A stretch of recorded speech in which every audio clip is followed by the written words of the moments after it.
નમો હરિયંતાણમ, નમો સિદ્ધાણમ, નમો આયર્યાણમ, નમો વજ્જાયાણમ, નમો લોહે સૌવસાઉણમ, એસો પંચ નમુકારો સૌવ પાવપણાસણો, મંગલાણમ ચ સૌવેસી બ્રહ્મમ વૈ મંગલમ, મંગલમ ભગવાન વીરો, મંગલમ ગૌતમ પ્રભુ, મંગલમ સ્થૂલભદ્રાદ્યા, જૈન ધર્મોસ્તુ મંગલમ. પ્રવચનનો વિષય છે નવી સવાર નવો વિચાર. આજથી 1100 વર્ષ પૂર્વે બનેલો આશરે 300 જેટલા નીતિસૂત્રોથી સુશોભિત આ નીતિ વાક્યામૃત નામનો ગ્રંથ એક ઉદાર મહાનુભાવ બનીને આપણી સમક્ષ રોજ એક નવા વિચારનું રત્ન આપણને પ્રદાન કરે છે. ઘણી વખત ઘણા માણસો એવા પણ આપણને મળતા હોય છે કે જે આપણને કશું જ આપવા તૈયાર નથી, જે આપવાની અંદરમાં એનું કશું જતું નથી અને આપણું ઘણું બધું થઈ જાય છે. એવી વસ્તુ એની પાસે હોવા છતાં પણ એ માણસ એવું વિચારે, શેના માટે આપવાનું, હું આપીશ પછી મારાથી આગળ નીકળી જશે, મારાથી આગળ રહી જશે, હું પાછળ રહી જઈશ. આ બધા કેટલાય બધા વિચારો કરી અને ઘણી વખત એવા માણસો કશું જ આપવા તૈયાર નથી હોતા. જ્યારે એવા સ્વાર્થ ભર્યા જમાનાની અંદરમાં આવા એક ઉત્તમ મુનિ ભગવંતો, ઉત્તમ શ્રમણ ભગવંતો, એમની પાસે જેટલા પણ શુભ વિચારો હતા, જેટલા પણ ઉત્તમ વિચારો હતા, એ બધા જ વિચારો જાણે કે આપણા માટે ખાલી કરી નાખ્યા, આપણા માટે લૂંટાવી લીધા કે લૂંટો, તમે તમારી જિંદગીને ઉત્તમ બનાવો, જિંદગીને સ્વર્ગ જેવી બનાવો, જિંદગીને એટલી બધી સુશોભિત બનાવી નાખો. યાદ રાખજો, ઘરની અંદરમાં જેટલી પણ વસ્તુઓ લાવશું, સુંદર વસ્તુઓ, એનાથી ઘર ડેકોરેટિવ થવાનું, ઘર આકર્ષક બનવાનું, ઘર સરસ દેખાવાનું. પણ આવા જેટલા પણ શુભ વિચારો, ઉત્તમ વિચારો, વિશિષ્ટ વિચારો, આવા નીતિ વાક્યો, એના જાણવાથી જીવનનું મકાન, મનનું મકાન એટલું બધું સુશોભિત બનવાનું છે, એટલું સુંદર બનવાનું. દેખનારા પણ કહેશે તમારી જિંદગી આટલી સુંદર કેવી રીતે બની, તમારી લાઈફ આટલી બધી બ્યુટીફુલ કેવી રીતે બની, આટલી ફાઇન કેવી રીતે બની. ત્યારે જેમ ઘરવાળો કહે ને કે કેટલી બધી વસ્તુઓ મેં ભેગી કરી છે, ક્યાંને ક્યાંકથી હું વસ્તુ લઈ આવ્યો છું, તો આપણે પણ કહી શકીએ કે કેટલા બધા મહાપુરુષોના પ્રવચનો, કેટલા ગ્રંથો, કેટલા પુસ્તકો, કેટલું સાહિત્ય, કેટલા બધામાંથી હું પસાર થયો અને એમાંથી મને જે પણ વિચાર, જે પણ વાત મને ગમતી ગઈ અને મારા જીવનની અંદરમાં ઉતારતો ગયો અને એના કારણે આજે આ જગ્યા ઉપર ઊભો છું. એટલે એક વિચાર આપણા જીવનની અંદરમાં આવે છે, ભલે કદાચ એમ થાય કે આજે સાંભળ્યો અને આવતીકાલે બીજો નવો વિચાર સાંભળ્યો, તો જૂનો વિચારનું શું થયું? એ જૂનો વિચાર અનકોન્શિયસ માઇન્ડની અંદરમાં કોઈ પણ એક જગ્યાએ રહેલો છે. આજે નહીં તો કાલે, કાલે નહીં તો પરમ દિવસે, ક્યારેક ને ક્યારેક એક દિવસ તો એ વિચાર આપણી સમક્ષ પ્રગટ થવાનો અને જેમ ભૂલા પડેલી વ્યક્તિને હાથ પકડીને કોઈ ગાઈડ અથવા તો કોઈ ભોમ્યો એને બરોબર સારી જગ્યાએ પહોંચાડીને, એવી જ રીતે ક્યારેક એવા ધુમ્મસની અંદરમાં ભૂલા પડ્યા હોઈએ, ક્યારેક એવી મૂંઝવણની અંદરમાં ફસાઈ ગયા હોઈએ, આપણે કોઈને કહી પણ ન શકીએ, આપણે અંદરથી સહી પણ ન શકીએ, એવી મૂંઝવણભરી અવસ્થાની અંદરમાં આવા વિચારો આપણો હાથ પકડી અને આપણને એવા સરસ શાંત પ્રદેશની અંદરમાં લઈ જાય, પહોંચાડીને કે જ્યાં ગયા પછી આપણને પરમ શાંતિનો અહેસાસ થતો જાય. આ એક તાકાત છે સારા વિચારોની. અને આ મહાત્મા રોજ એક વિચાર આપણી સમક્ષ પ્રસ્તુત કરે છે. સૂર્ય ઉગે એની પહેલા આ વિચાર આપણી પાસે આવી જતો હોય છે. તો આજે પણ એક નવો વિચાર જોવો છે. સૂત્ર નંબર 83.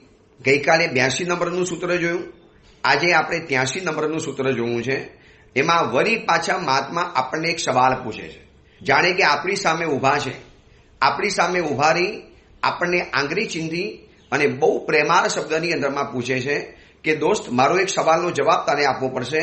અનુષ્ઠાને કેવલેન Kim મંત્રેન, અનુષ્ઠાને કેવલેન Kim મંત્રેન. એમાં સવાલ મહાત્મા એ પૂછે છે કે ખાલી વિચારવાથી, ખાલી વિચારણા જ કર્યા કરશો, મારે આ કરવું છે, મારે આ કરવું છે, આવી મંત્રણા કરવાથી શું? તમે ખાલી એવી મંત્રણા કરવાથી શું કરશો? તમારે જે પણ કાર્ય કરવું છે એમાં ખાલી મંત્રણા કરવાથી કામ નહીં થાય, તમારે એ કાર્યની શરૂઆત કરી દેવી પડશે. અનુષ્ઠાને કેવલેન કિમ મંત્રેન. અનુષ્ઠાન એટલે તમારે જે આચરવું છે, તમારે જે ચીજ કરવી છે, તમારે જીવનની અંદરમાં જે પણ કરવાની ઈચ્છા છે એમાં કેવલેન કિમ મંત્રેન, ખાલી એકલી મંત્રણા કરવાથી શું? કેવલ એટલે એકલી. सिर्फ मंत्रणा करने से क्या फायदा? તમારે જે ચીજ કરવી છે તમે એના અનુષ્ઠાનમાં ચાલી જાઓ, તમે એને કાર્યાન્વિત કરી લો, તમે એ કરવાની શરૂઆત કરી લો. આજે શું થાય છે ખબર છે? મારા તમારા જેવા માનવીની નબળી કડી શું છે? કરવા માટેનું એટલું બધું વિચારીએ છીએ ને, અને ઘણી વખતે વિચારવાની અંદરમાં સમય નીકળી જાય અને કરવાનું તો જીવનની અંદરમાં આવતું જ નથી. કરવાનું તો લગભગ આપણે ભૂલી જઈએ છીએ. ક્યારેક એમ થાય હવે આ ચાતુર્માસ આવશે, બસ હવે ચોમાસાના દિવસો બહુ નજીકની અંદરમાં આવી ગયા. આજે એકમનો દિવસ આવી ગયો, અષાઢ સુદ એકમ, બરોબર 14ના દિવસથી ચાતુર્માસ શરૂ થઈ જવાનું. એટલે આજથી બરોબર 14 દિવસ 15 દિવસ પછી, 13 કે 14 કે 15 દિવસ પછી આજથી બરોબર ચાતુર્માસ બેસી જવાનું, ચાતુર્માસ શરૂ થઈ જવાનું. ગુરુ ભગવાન પધારી જવાના, સામયું થઈ જવાનું, કોઈ વિષય ઉપરના પ્રવચનો શરૂ થઈ જવાના, કોઈ ગ્રંથ આધારિત પ્રવચનો શરૂ થઈ જવાના.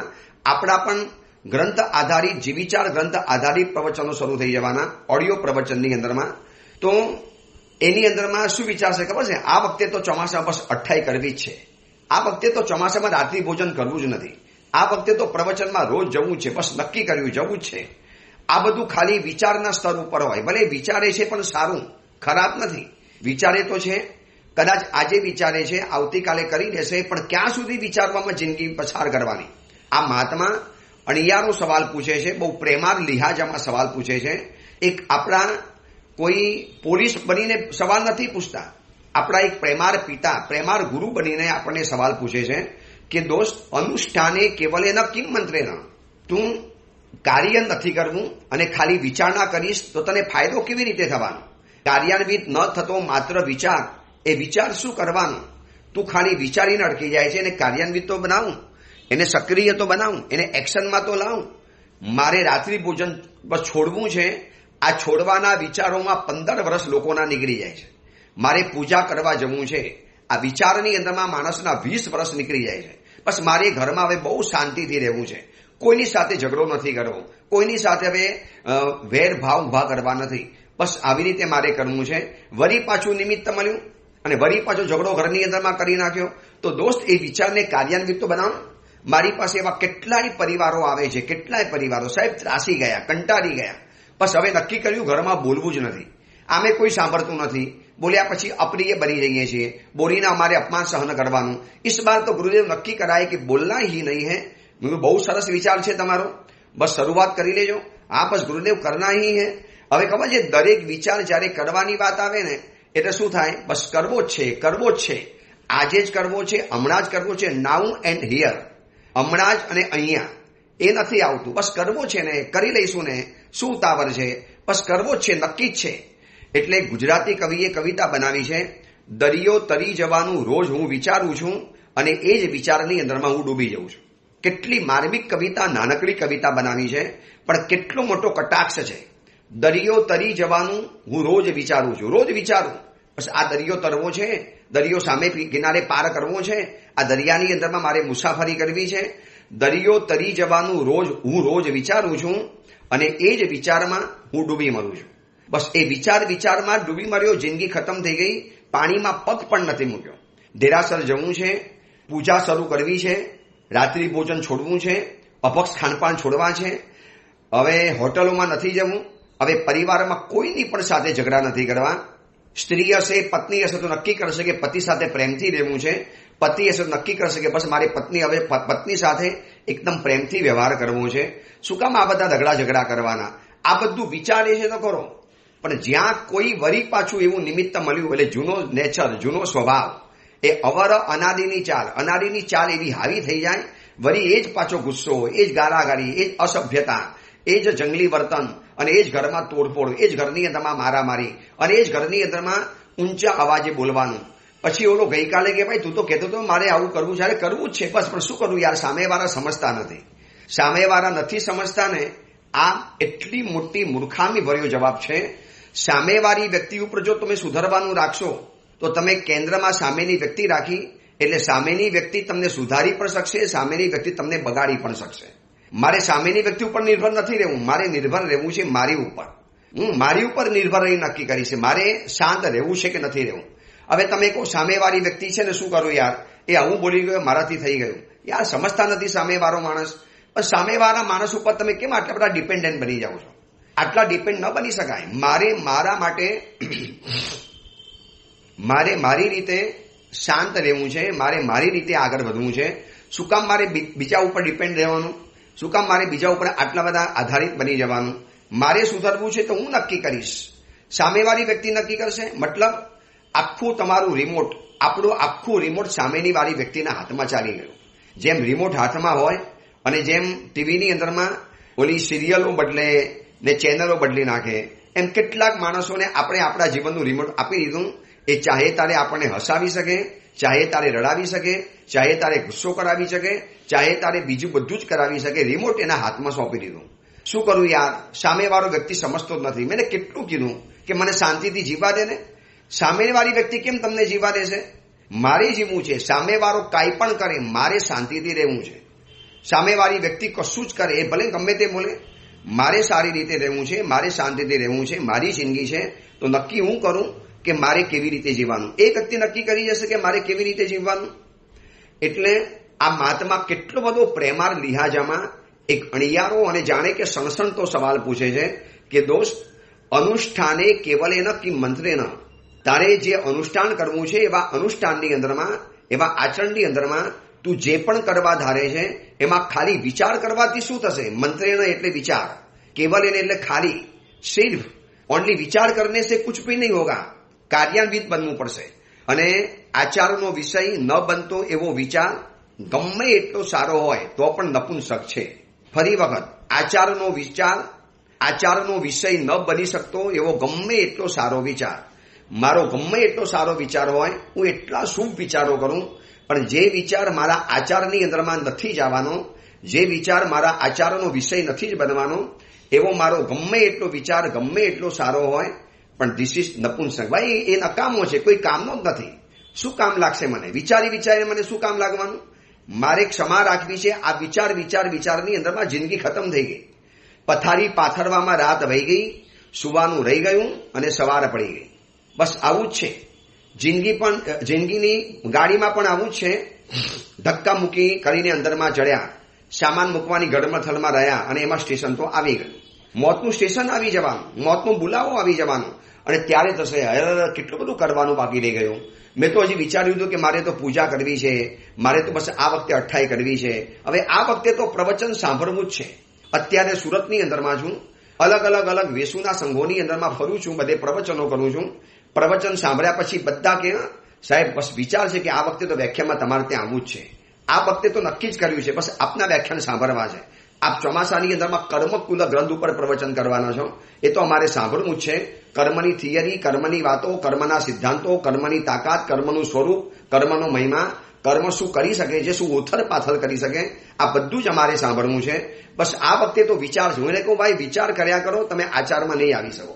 એક માણસે બીજાને પૂછ્યું કે ભાઈ મારે અમેરિકા જવાનું વિચાર છે તો કેટલા પૈસા લાગે? ઓલો કે બિલકુલ નહીં, મફતમાં. તો કેવી રીતે? તો કે વિચારવાના કાંઈ પૈસા લાગે છે, જવાના પૈસા લાગે. અમેરિકા જવાના વિચારના કોઈ પૈસા નથી લાગતા. તમારે અમેરિકા જવા માટેના પૈસા લાગે છે. વિચારમાં બધો શું પૈસા લાગે? હું પણ વિચારું, મહાવીર ક્ષેત્રમાં પહોંચી ગયો, શ્રીમંતર ભગવાન પાસે પહોંચી ગયો. ભાઈ પહોંચી ગયા, વિચાર તો કર્યો, પણ એ વિચારને આચારમાં લાવ્યા. જે શુભ વિચાર આચારનો વિષય નથી બનતો, જે સારો વિચાર આચારનો વિષય નથી બનતો, એ નપુંસક છે. એ કશું જ ન બની શકે. અને આચરણાની અંદરમાં રૂપાંતરિત ન થવાની હોય, જે વિચારના આચરણાની અંદરમાં રૂપાંતરિત ન થવાની હોય, કન્વર્ટ ન થવાની હોય, એ ગમે એટલો વિચાર મૂલ્યવાન હોય કે ભવ્ય હોય, પણ એની કિંમત કોશી જ નથી. મેં એમ વિચાર્યું કે મારે સોનાનું દેરાસર બનાવવું છે. ઠીક છે, જો ભાવના કરું એ વાત અલગ છે અને વિચાર કરું એ વાત અલગ છે. ભાવના છે ને, એ વિચાર અને ભાવનામાં બહુ તફાવત પડી જાય. આપણે સવારના પતિકમણની અંદરમાં જે ભાવના કરીએ છીએ ને, એ ભાવના છે, વિચાર નથી. મારી ભાવના કે 6 મહિનાના ઉપવાસ કરું, એ જેવું 6 મહિનાના ઉપવાસ કરવા છે, પછી ધીરે ધીરે એક ઉપવાસ ઓછા કરતા જવાના, તો એ ભાવના કહેવાય. પણ જે વિચાર આવે ને, વિચાર છે કે બસ આ વખતે મારે 6 મહિનાના ઉપવાસ કરવા છે, વિચાર છે કે આ વખતે મારે બસ 108 હામિલ કરવા છે, વિચાર છે કે આ વખતે ચોમાસાની અંદરમાં બધી જ વિરાટના છોડી આ વખતે તો નકરી આરાધના કરવાની છે. વિચાર છે ને, બસ એ વિચારમાં રહી જવાનો. વિચાર શું કરે છે માનવી? વિચારમાં જિંદગી વહી જશે. વિચારમાં તો આખી જિંદગીઓ નીકળી ગઈ, કેટલાના આયુષ્ય પૂરા થઈ ગયા. સાચું કહેજો, આ અમદાવાદની અંદરમાં ક્રેશ થયેલું મેઘાણી નગરમાં જે બોઈંગ વિમાન ડ્રીમ લાઇનર 280 ઉપરાંત જિંદગી ભસ્મીભૂત બની ગઈ. 280 માણસોથી વધુ માણસો ખતમ થઈ ગયા. હવે સાચું કહેજો, એની અંદરમાં બેઠેલા માણસો નહીં વિચાર્યું હોય બસ હવે ઉંમર થઈ છે ને આપણે નિવૃત્ત બની જવું છે, હવે ઉંમર થઈ ગઈ, હવે આપણે બહુ બધું કર્યું, હવે દીકરાને બધું સોંપી દેવું છે, બસ હવે આપણે છે ને જિંદગીની અંદરમાં બધું જ કરવું છે. એક તીર્થંકર પરમાત્માના ચરિત્રની અંદરમાં વાત આવે છે એમના પૂર્વભવની. આ બાજુ પતિ પત્ની રાજા રાણી છે અને મનમાં વિચારે છે બસ હવે દીકરો મોટો થઈ ગયો છે, આપણે રાજ્ય સોંપી દઈએ અને આપણે સંન્યાસી બની અને આરાધના કરી અને આપણા જીવનનું કલ્યાણ કરીએ. બસ આ વિચાર આવે છે પતિ અને પત્નીને. આ બાજુ જે દીકરો હતો ને રાજપુત્ર, એને વિચાર એ આવ્યો કે આટલા ઘરડા થયા બપ્પા, છતાં પણ હજી રાજ નથી છોડતા, તો મને ક્યારે બેસાડશે રાજ્ય ગાદી ઉપર? મારે ખાલી કાયમ માટે યુવરાજ જ રહેવાનું, મારે રાજા ક્યારે પણ નહીં બનવાનું. લાવ પિતાજીને મારી નાખું, ખતમ કરી નાખું, એટલે વાત પતી જાય, હું રાજા બની જાઉં. આ બાજુ રાજા વિચારે છે કે દીકરાને રાજ્ય સોંપી અને આત્મકલ્યાણના માર્ગે જવું છે, જંગલની અંદરમાં ઝૂંપડી બનાવી રહેવું છે, બસ જિંદગીને એકાંત શાંત પરિસરની અંદર ગુજારી દેવી છે. અને આ બાજુ દીકરો વિચારે છે કે પિતાજી ક્યાં સુધી રાજ્ય ઉપર બેસાડે છે, મારે ખતમ કરવા પડશે, મારે હટાવવા પડશે. એટલે પિતાજીને મારવા માટે એને મહેલમાં આગ લગાવી અને આગની અંદરમાં વિચારની અંદરમાં વિચારનારા રાજા બળીને સાપ થઈ ગયા. આ બોઈંગ વિમાનની અંદરમાં જે 280 જિંદગી ભસ્મીભૂત બની ગઈ, આગની અંદરમાં હોમાઈ ગઈ. શું એ બધી વ્યક્તિઓએ ક્યારે વિચાર નહીં કર્યો હોય પોતાના જીવન બાબતમાં? આમાંથી કેટલાએ વિચાર કર્યો હશે, ભાઈ બહુ ખાઈ લીધું, બસ હવે આપણે છોડી દેવું છે. બહુ બધા જીવનમાં મોજશોખ કરી લીધા, હવે આપણે નથી કરવું. બહુ બધી જિંદગીમાં રોફ માર્યા અને ગુસ્સા કર્યા, હવે મારે ગુસ્સો બિલકુલ નથી કરવો, બસ મારે શાંત જ રહેવું છે, હવે મારે કોઈની સાથે બોલવું નથી, કશું જ નથી કરવું. આવું વિચારે છે અને બસ કરશું, હવે કરવું છે ને પાછું બીજું પૂછે બોલો ક્યારે કરવું છે, હમણાંથી જ કરી લો ને, નહીં કરીશું ને બસ 2-4 દિવસ જવાનો, થોડી બધી વ્યવસ્થા કરી લેવાનો અને પછી આપણે કરવું છે. મારે રાત્રિ ભોજન છોડવું જ છે, બસ હમણાં 2-4 દિવસ થોડી વ્યવસ્થા કરી લઉં, થોડુંક જોઈ લઉં ચોવિયા હાઉસ વગેરે ક્યાં રહેલા છે, બસ પછી એ પ્રમાણે પતાવી દઈશ. બસ એ જોવાની અંદરમાં જિંદગી રહી ગઈ. પથારી પાથરવામાં રાત રહી ગઈ, સુવાનું રહી ગયું અને સવાર પડી ગઈ. બિછાને મેં રાત રહી ગઈ અને રાત પસાર થઈ ગઈ અને સવાર પડી એટલે યમ રાજાનો બોલાવો આવી ગયો, ચલો ભાઈ આવી જાઓ મારી પાસે. આજે એવા કેટલાય વૃદ્ધ પુરુષોને મેં તડફડતા જોયા છે. ગુરુદેવ, યુવાનીમાં ઉપધાન કરવાનું મન હતું અને એ વખતે બિઝનેસ પણ હતો. વિચાર્યું કરીશું ને, ઘરડી ઉંમરમાં ક્યાં ચાલી જવાનું છે, કરી લઈશું, ઉપધાન તો કરવા જ છે આપણે. અને પછી 50, 60, 55 વર્ષે જ્યારે ઉપધાન કરવાની અંદરમાં નક્કી કર્યું અને ડાયાબિટીસ કે કોઈક એવા પ્રકારના કોલેસ્ટ્રોલ એવા રોગ આવી ગયા કે જેમાં થાઇરોઇડ જેવા રોગની અંદરમાં રોજની એક ગોળી સવારે લેવી જ પડે. અમુક બાબતો એનાથી થઈ શકે એમ નથી. ડાયાબિટીસ આવી ગયું, રોજ માપવું પડે, ચકાસવું પડે, વારે તે વારે હોસ્પિટલોમાં દેખાડવા માટે જવું પડે. ત્યારે એટલા રડતા હોય છે. ગુરુદેવ, કેવો કમનસીબી, કેવા ભારે કર્મી જીવો છીએ. મનમાં વિચાર્યું હતું કે બસ હવે આ છેલ્લું વર્ષ છે, બધું જ પતાવી દઈ, દીકરીના લગ્ન થઈ જવાના, એક જ દીકરી બાકી છે, એનું પણ કામ પતી જવાનું અને પછી આરામથી સંયમ જીવનના માર્ગે જવું છે, અથવા તો પૌષધ કરવા છે, સામાયિક કરવા છે, વર્ષી તપ કરવા છે, આ બધું જ કરવું છે. અને આ કરવાના વિચારની અંદરમાં જિંદગી નીકળી ગઈ. પથારી પાથરવામાં રાત વહી ગઈ, સુવાનું રહી ગયું અને સવાર પડી. બસ આ જ જિંદગીની કરુણતા છે. આ એક જીવનની કરુણતાનો એક સરસ મજાનો ચિતાર, જીવનની કરુણતાની સરસ મજાની આ વાત આ મહાત્મા આ ગ્રંથની અંદરમાં. એટલે આ મહાત્માની જે વાત છે કે ખાલી વિચારણા કરવાથી ક્યારે પણ કામ નહીં થાય. જે વિચારને સંકલ્પનું બળ નથી મળતું એ વિચાર અમલમાં આવે એવી કોઈ સંભાવના નથી. વિચારને આચારનું બળ મળવું જ જોઈએ. તમે વિચાર કરો એમાં ના નથી, પણ 100 વિચાર કરો એમાંથી એક વિચાર શરૂઆત તો કરી લો, આગળ તો વધી જાઓ. વિચારની અંદરમાં એક પગલું, એક કદમ, વધારે નથી કહેતા. કોઈ શત્રુંજય પર્વતની પાસે જઈને ઉભો રહી જાય, બસ આપણે વિચાર છે તીર્થની યાત્રા કરવાનું, તો એમ ચડી જવાનું હતું. એને એક એક પગથિયા ઉપર કદમ મૂકવું પડશે. જય તળેટીમાં જવાનું, પછી બાબુના દેરાસરે જવાનું, ત્યાંથી પછી ધોરી પરબ, અને પછી એક એક કરતા છે ક્યાં તીર્થ ઉપર પહોંચી જશે ખબર પણ નહીં પડે. એટલે શત્રુંજય તીર્થની પગથિયે તળેટી ઉભા રહીને માણસ વિચાર કર્યા કરે, બસ આપણે ઉપર ચડવું જ છે એમ નથી ચડી શકાતું. એક કદમ માનવું પડશે, એક કદમ આગળ ઉપાડવું પડશે, એક સ્ટેપ આગળ વધારવું પડશે. પછી ક્યાં અટકી જાય છે ખબર છે? આ વખતે અનુકૂળતા નથી, કરવું તો હતું પણ આ વખતે અનુકૂળતા નથી. યાદ રાખજો, ધર્મ કરવાની સંપૂર્ણ અનુકૂળતા ક્યારે હોતી જ નથી. પ્રતિકૂળતાની વચની અંદરમાં તમારે ધર્મ કરી લેવો પડશે. આ એક સત્ય હકીકત છે. અનુકૂળતાની વચમાં પ્રતિકૂળતા પણ આવશે અને પ્રતિકૂળતાની વચની અંદરમાં પણ અનુકૂળતા આવશે. હવે શું નક્કી કરવું છે? આપણે નક્કી કરી લેવાનું. ફરી વખત, અનુકૂળતાની વચમાં પ્રતિકૂળતાઓ રહેવાની અને પ્રતિકૂળતાની વચમાં પણ તમારે અનુકૂળતા ઊભી કરી લેવાની. હવે પ્રવચન સાંભળવા જવું છે, કોઈ પણ સાવિકાબેન નક્કી કરે તો ત્યાં પ્રતિકૂળતા શું આવશે? ટિફિન, છોકરાઓનું ટિફિન, પછી સાવકભાઈનું ટિફિન, પછી પરિવારનું ટિફિન.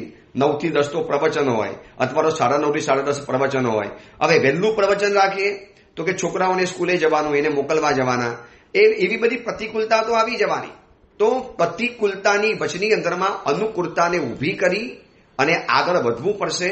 બાકી દરેક અનુકૂળતામાં એક પ્રતિકૂળતા છે. તમે જે પણ વિચારશો ને તો ક્યારેક કંઈક તો પ્રતિકૂળતા અંદરમાં આવી જ જવાની. આજે દીકરા માટે આવશે, પછી દીકરી માટે આવશે, પછી પોતાના માટે આવશે, પછી છેલ્લે એવું થશે તમે બધાની અનુકૂળતા સાચવવાની અંદરમાં ગયા, એમાં તમારી જ પોતાની શરીરની પ્રતિકૂળતા આવી જવાની. આપણે બધાની અનુકૂળતા સાચવવા ગયા, પછી જ્યારે ધર્મ કરવાનો ખરો સમય આવશે ને ત્યારે શરીર થાકી જવાનું, શરીર જવાબ આપી દેવાનું, શરીર કામ જ નહીં કરે, શરીર પાસે તમે કશું જ નહીં કરાવી શકો અને એ વખતે પણ વળી પાછો પસ્તાવો થવાનો. એટલે ધર્મ કરવાની સંપૂર્ણ અનુકૂળતા નેવર, ક્યારે પણ નથી આવવાની, ક્યારે પણ નહીં. એ પ્રતિકૂળતાની વચમાં જ અનુકૂળતા શોધી અને આગળ વધવાનું છે. સાંકડી શેરીમાંથી પસાર થવાનું હોય, શરીર કેવું સંકોચિત કરીને શરીર સિકુડ કરે, કેમ આગળ વધી જવું પડે. બસ આ બધી એવી જ બાબત છે. અનુકૂળતા તો ક્યારે પણ નથી મળવાની. ક્યારેક શારીરિક મળશે, આર્થિક નહીં મળે, આર્થિક મળશે, માનસિક નહીં મળે, માનસિક મળશે, પારિવારિક નહીં મળે, પારિવારિક મળશે, તો સામાજિક નહીં મળે, સામાજિક મળશે તો પછી બીજી બધી વ્યવસ્થાઓ નહીં મળે. કંઈક તો ખામી રહેવાની, कुछ ना कुछ कमी तो इस जिंदगी में रहने वाली है.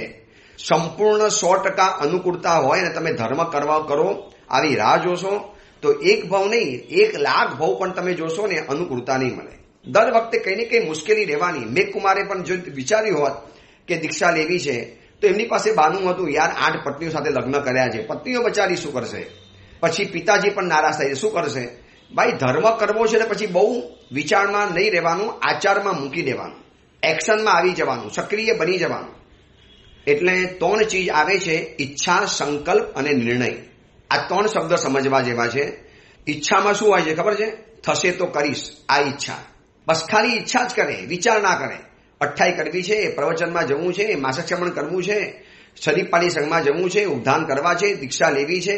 બસ આવા દીક્ષા લેવાના વિચારની અંદરમાં કેટલા યુવકો લગ્ન કરી દીધા અને 2 સંતાનના પિતાજી બની અને સંસારના ત્રિકોણની અંદરમાં છુપાઈ ગયા. જડ્યા પણ નથી મળતા, શોધ્યા પણ નથી મળતા, કઈ ખૂણાની અંદરમાં છુપાઈ ગયા ખબર નથી પડતી. એટલે ઈચ્છા. બીજા નંબરનું સ્ટેપ આવે છે સંકલ્પ. ઈચ્છાથી પછી એક સ્ટેપ આગળ વધવાનું, જેમાં સંકલ્પ આવે. ઈચ્છામાં શું હોય? થશે તો કરીશ. સંકલ્પનીમાં શું આવે છે? કરીશ તો થશે. ભાઈ જો કરીશ ને તો થઈ જવાનું છે, વિચારીશ તો રહી જશે, કરીશ તો થઈ જશે. બસ આ બીજા વિચારની અંદરમાં આવ્યા. અને પછી ત્રીજા નંબરમાં આવે છે નિર્ણય, ડિસિઝન. અબ કરના હી કરના હૈ, કુછ ભી હાલત મેં. થશે તો કરીશ એમ નહીં, કરીશ તો થશે જ. હવે શક્ય છે પણ કઠિન છે તો બીજું પણ વિચારી શકાય, કઠિન છે પણ શક્ય તો છે. જેને કરવું છે એના માટે વાક્ય કયું આવે છે? શક્ય છે પણ કઠિન છે. અને જેને નથી કરવું એના માટે વાક્ય આવશે શક્ય છે પણ કઠિન છે. અને જેને કરવું છે એના માટે આવશે કઠિન છે પણ શક્ય છે. આપણે કરી લેવું છે, કોઈ પણ હિસાબે કરી લેવું છે.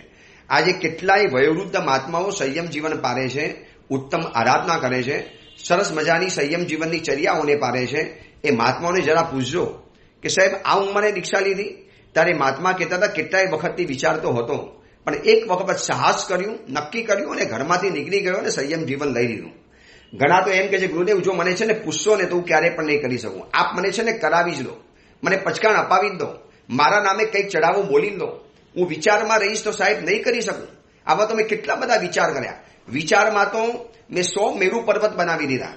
વિચારમાં તો મેં 5 લાખ દેરાસરો બનાવી દીધા. વિચારની અંદરમાં મેં કરોડો પ્રતિમાઓ બનાવી દીધી.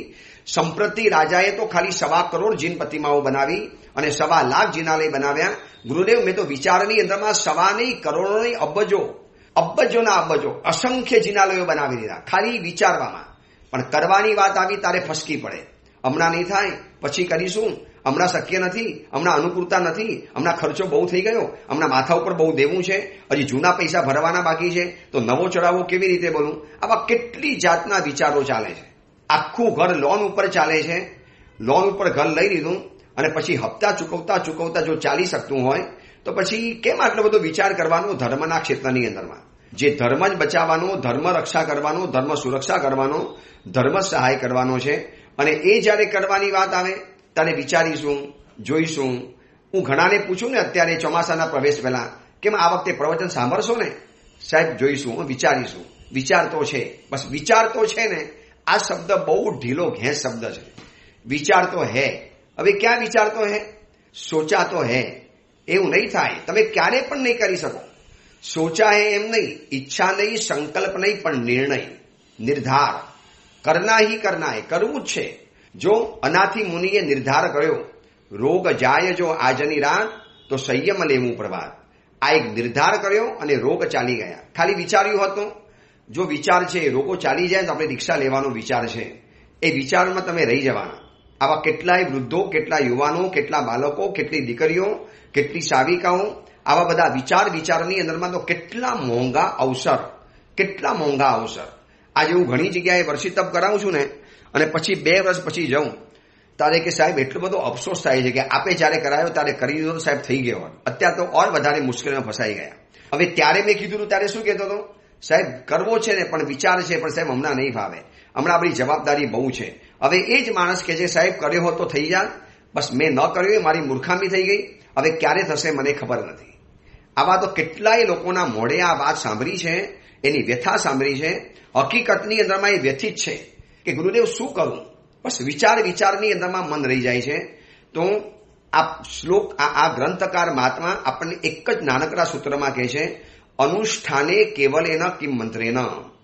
કાર્યાન્વિત ન કરતા માત્ર વિચારવાથી શું? તમે જો કાર્યાન્વિત જ નહીં બનો, માત્ર વિચારવાથી શું બનવાનું?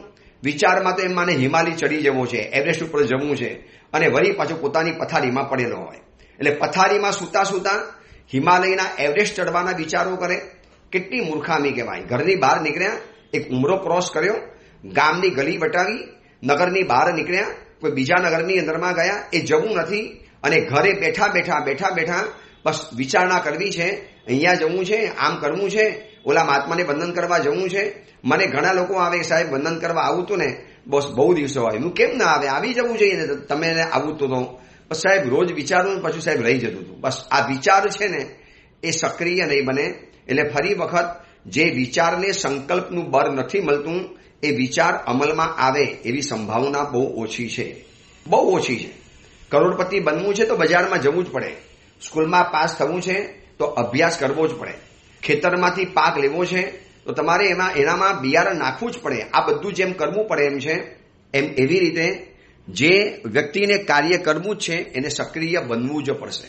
હું આ વખતે ગિરનાર, શત્રુંજય, શંખેશ્વર ઇત્યાદિ બધી તીર્થોની યાત્રા કરી 1400 કિલોમીટર, 1500 કિલોમીટરના ટોટલો વિહાર પરિપૂર્ણ થવાના. હવે વિચાર્યો તો રહી જા. આ વખતે તો નક્કી કર્યું કે બસ જવું જ છે. સક્રિય બન્યા, એક્શનમાં લીધી વાત, તો કેવા કરીને પાછા આવી ગયા.